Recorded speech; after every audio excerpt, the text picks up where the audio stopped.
আল্লাহওয়ালা মানুষদের সোহবতে থাকা আমার জীবনের, আমি বলতেছি, কেউ যদি আমাকে এখন জিজ্ঞেস করে যে সিফাত হাসান, তোমার জীবনে বর্তমান সময়ে সবচাইতে গুরুত্বপূর্ণ কোন জিনিসটাকে মনে হয়, আমি সিফাত হাসান অকপটে বলবো আমার বর্তমান সময়ে আমার কাছে সবচেয়ে গুরুত্বপূর্ণ বিষয় হচ্ছে আমি যদি সব সময় কোনো আল্লাহওয়ালা ব্যক্তির সাথে থাকতে পারতাম, এর চেয়ে বড় পাওয়া আমার জন্য আর কোনো কিছু হতো না। কেন কথাটা বললাম? আল্লাহওয়ালা ব্যক্তিদের কাছে গেলেই, তার সাথে থাকলেই একটা নূর আমার ভিতরে আসে। সে আল্লাহকে যেভাবে ভয় করে চলে, তখন আমার ভিতরে একটা আল্লাহর ভয় জাগে। সারাদিন তার সাথে সময় কাটাইতে পারলে সারাটা দিন সে দেখি যে আল্লাহর জিকির করে, আল্লাহর গুণগান বয়ান করে, কারো গীবত করে না, কারো বদনামি করে না, খারাপ কথা বলে না, গান বাজনা করে না, অশালীন কথা বলে না। এরকম আল্লাহওয়ালা মানুষদের পাশে গেলে দেখবেন আপনার মধ্যেও তার একটা প্রভাব পড়বে। আপনার বন্ধু সিগারেট খায়, সিগারেটখোর বন্ধুর কাছে গিয়ে বসলে দেখবেন যে ও সিগারেটের গুণগান নিয়ে আলোচনা করবে। আপনার বন্ধু নেশা করে, ওইখানে গিয়ে বসবেন, দেখবেন যে ও নেশার আলোচনা করতেছে, নেশার গুণগান, কোনটার দাম কত বাড়ছে কমছে, আগামীকাল কি করবে না করবে। যারা জেনা ব্যভিচার করে ওইখানে গিয়ে বসেন, জেনা ব্যভিচারের আলোচনা হবে। যারা গান বাজনা করে ওইখানে গিয়ে বসেন, গান বাজনার আলোচনা হবে। যারা গার্লফ্রেন্ডের সাথে প্রেম ভালোবাসা করে তার সাথে গিয়ে বসেন, সেখানে সে বিষয় নিয়ে আলোচনা করবে। অর্থাৎ যারা যেই বিষয় নিয়ে ব্যস্ত, যেই বিষয় চর্চা করে, ওনার কাছে গেলে, ওনাদের কাছে গেলে ওই বিষয়টাই আলোচনা হয়। এই জন্য আল্লাহওয়ালা মানুষ যারা, আল্লাহওয়ালা মানুষের কাছে গেলে দেখবেন ওরা আল্লাহওয়ালা মানুষ, আল্লাহর জিকির নিয়ে আলোচনা করে। এই জন্য ভাইয়েরা আমার, চেষ্টা করবেন সব সময় আল্লাহওয়ালা মানুষদের সাথে থাকার জন্য, বন্ধুত্ব করার জন্য। 24 ঘন্টার সময় থেকে অন্তত পক্ষে 2-3 ঘন্টা সময়ও যদি আল্লাহওয়ালা মানুষদের সাথে কাটাইতে পারেন, দেখবেন জীবনের মধ্যে একটা আমূল ব্যাপক পরিবর্তন আপনি খেয়াল করবেন। দেখেন নবী করিম সাল্লাল্লাহু আলাইহি ওয়াসাল্লাম ব্যক্তি পরিবর্তন হয়েছেন, সাহাবায়ে কেরাম ইসলাম কবুল করেছেন, ঈমান কবুল করেছেন। এগুলো কিন্তু ওয়াজের দ্বারা হয় নাই। নবী করিম সাল্লাল্লাহু আলাইহি ওয়াসাল্লামের শান, মান, ব্যক্তিত্ব, চরিত্র, আদর্শ, নবী করিম সাল্লাল্লাহু আলাইহি ওয়াসাল্লাম তো জীবন্ত কোরআন। নবী সাল্লাল্লাহু আলাইহি ওয়াসাল্লাম কোরআনের জীবন্ত উপমা আদর্শ যখন সমাজে প্রতিষ্ঠিত করলেন, নিজে বাস্তবে জাতির সামনে কোরআনের আদর্শ হয়ে, কোরআনের উপমা হয়ে, আয়না হয়ে জাতির সামনে নিজেকে তুলে ধরলেন। নবী সাল্লাল্লাহু আলাইহি ওয়াসাল্লামের আদর্শ চরিত্রের প্রতি আকর্ষিত হয়ে মানুষ ইসলামে প্রবেশ করেছে। সুবহানাল্লাহ। লাকাদ কানা লাকুম ফি রাসূলিল্লাহি উসওয়াতুন হাসানাহ।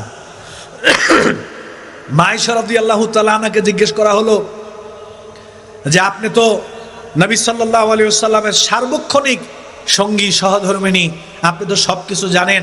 আচ্ছা, নবী সাল্লাল্লাহু আলাইহি ওয়াসাল্লামের চরিত্রটা কেমন ছিল একটু বলেন তো দেখি। আয়েশা রাদিয়াল্লাহু তাআলা না বলেন, কেন তোমরা কি কোরআন পড়ো না? তোমরা কি কোরআন পড়ো না? কানা খুলুকুল কোরআন। নবী করিম সাল্লাল্লাহু আলাইহি ওয়াসাল্লামের চরিত্রটা এত ব্যাপক, নবী সাল্লাল্লাহু আলাইহি ওয়াসাল্লামের চরিত্রটা এত বিশাল, এটার বিবরণ মৌখিকভাবে দেওয়া যাবে না। আমি এক কথায় বলে দিলাম, গোটা কোরআনটাই হচ্ছে আমার নবীর চরিত্র। সুবহানাল্লাহ। গোটা কোরআনটাই নবীর চরিত্র। এজন্য আজকে আমি সিফাত হাসানকে বলতেছি, ওয়াজ দিয়ে মানুষ পরিবর্তন হবে না। যদি মানুষকে আমরা পরিবর্তন করতে চাই, তাহলে ব্যক্তিগত সম্পর্ক, সোহবত, সংস্পর্শ দিয়েই মানুষকে পরিবর্তন করতে হবে। ধরেন আপনারা সমাজে দাওয়াতি কাজ করেন, 4 জন বন্ধু একসাথে চলেন, 2 জন বন্ধু নেশা করে। সেদিন এই যে আমদিয়ার এখানে একটা প্রোগ্রাম হলো, 26 সহকারে আরো কয়েকজন ছেলেরা প্রোগ্রাম করলো, আমি আসলাম। একজন নেশাগ্রস্ত ভাই, সে তাওবা করেছে, জীবনে আর নেশা করবে না, সে দিনের পথে ফিরে এসেছে। এই লোকটার সাক্ষাৎকার আমরা শুনলাম। ও বলল যে ভাই, সঙ্গ দোষেই মূলত মানুষ বেশি নেশাখোর হয়। সঙ্গ দোষে মানুষ বেশি নেশাখোর হয়। তরুণ ভাই যারা, যুবক ভাই যারা, আপনারা যারা সমাজকে পরিবর্তন করতে চান, দাওয়াতি কাজ করেন, আপনারা এরকম টার্গেট করেন কারা বিপথে চলে গেছে, তাদের সাথে বেশি বেশি করে বন্ধুত্ব করেন, সময় পাস করেন, এদেরকে নিয়ে ঘুরতে যান, মুড়ি পার্টি করেন, এদেরকে নিয়ে বিরিয়ানি পার্টি করেন, এদের সাথে বসেন, আড্ডা মারেন, এদের সাথে সময় পাস করেন, মাঝখানে ফাঁকে ফাঁকে দিনের কিছু কথা ঢুকাইয়া দেন, দেখবেন যে 2-3 মাস পরে ছেলেও পরিবর্তন হয়ে গেছে। একদিন ওয়াজ মাহফিল করে একদিন মসজিদে খুতবা দিয়া পরিবর্তন সম্ভব হবে না। এজন্য ভাইয়েরা আমার, নবী সাল্লাল্লাহু আলাইহি সাল্লামের বক্তব্য হলো, ভালো মানুষদের সাথে যদি আমরা সোহবত নিতে পারি, ভালো মানুষদের সাথে বন্ধুত্ব করতে পারি, চলতে পারি, তাহলে আমাদের দ্বারা ভালো হওয়াটা সম্ভব হবে, দ্বীনের পথে চলাটা আমাদের দ্বারাও সম্ভব হবে। আমি ঢাকা বিশ্ববিদ্যালয়ের কিছু চিত্র আপনাদের সাথে শেয়ার করি। এরকম কিছু ছেলের কথা আমি জানি যারা কোনোদিন সিগারেট খাওয়া তো দূরের কথা, সিগারেটের ঘ্রাণটা পর্যন্ত সহ্য করতে পারে না। দেখা গেছে, আমার চোখে এখনো ভাসতেছে, আমি নাম নিলাম না, ছোট করব না কাউকে, আমার বেসমেট রয়েছে, আমার জুনিয়র ভাইয়েরা রয়েছে, এরকম অনেকের কথা আমি জানি যারা তাহাজ্জুদের সালাতে দাঁড়িয়ে কাঁপতো, দাড়ি লম্বা ছিল, ঢাকা বিশ্ববিদ্যালয়ে ভর্তি পরীক্ষায় ফার্স্ট হলো, ঢাকা বিশ্ববিদ্যালয়ে যখন চান্স পেল, ওইখানে যাওয়ার পরেই কয়েকদিন পরে দেখলাম যে দাড়িগুলো হালকা একটু ছোট হয়ে গেছে। কয়েকদিন পরে দেখলাম দাড়ি পুরোটা শেভ করে ফেললো। এর কয়েকদিন পরে টাকনুর নিচে কাপড় চলে গেল। এইভাবে 1-2-3 বছর যেতে যেতে মোটামুটি একটা সময় পরে দেখি যে মাশাআল্লাহ এখন আমাদের সামনেই ধূমপান করে।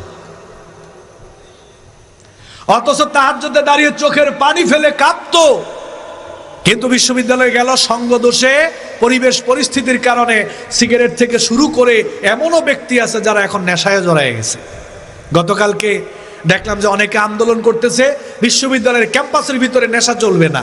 আবার যারা নেশা করে এরা দেখলাম আন্দোলন করতেছে, না আমাদেরকে নেশা করার পারমিশন দিতে হবে। নাউজুবিল্লাহি মিন যালিক। এই জন্য বন্ধুগণ আমার, আমরা সহবত, সংস্পর্শ, ভালো মানুষদের পাশে আমরা থাকার চেষ্টা করব। আরেকটা গুরুত্বপূর্ণ পয়েন্ট ভাই, রোগী দেখতে যাবেন। অনেকে বলেন না যে হুজুর মনটা কঠিন হয়ে গেছে, দিলটা কঠিন হয়ে গেছে, ভালো কথা শুনতে ভালো লাগে না, তেলাওয়াত শুনতে ভালো লাগে না, গুনাহ করি, পাপ করি, কিন্তু কোনো ফিলিংস আসে না, হুজুর মনে হয় যেন দিলটা মরে গেছে। এরকম অনেক সময় আমরা বলি না ভাই? এই দিলটাকে তাজা করবেন কিভাবে, ঈমানকে তাজা করবেন কিভাবে, শক্তিশালী কিভাবে করবেন? এর মধ্যে একটা অন্যতম কাজ হচ্ছে রোগী দেখতে যাওয়া। আব্বার যখন হার্ট অ্যাটাক হলো, আমি প্রথমে নরসিংদী নিয়ে গেলাম কেয়ার হসপিটাল। সেখানে ওরা ইসিজি করে বলল যে হার্ট অ্যাটাক হয়েছে, আপনারা একটু ঢাকা নিয়ে যান। বড় ভাই নিয়ে গেছে, আমি তখন কুমিল্লা মাহফিলে, গাড়ি থেকে মাত্র নামবো, ফোন গেল যে এই অবস্থা। এখন এমন একটা সিচুয়েশনে পড়ছি, আমি মঞ্চে উঠবো, এদিক থেকে আব্বাকে ঢাকা নিতে হবে। বড় ভাই সহ আরো 2-1 বন্ধু সহ দিয়ে পাঠাইলাম এমনি সিনা হসপিটালে।